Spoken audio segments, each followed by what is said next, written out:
Hello everyone! In this video, I'll guide you on how to fix the error performing request unknown error on iPhone, a frustrating issue that usually appears when apps fail to connect to servers. First, check your internet connection.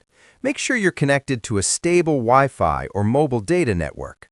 Try switching between Wi-Fi and cellular data to see if the problem is network related. Next, restart your iPhone. This simple step can clear temporary glitches that may be causing the error. Also, turn airplane mode on for a few seconds and then turn it off to reset your network connection. Now, check if the app causing the issue needs an update. Go to the App Store and install any pending updates, as outdated apps often trigger errors. You should also check your date and time settings.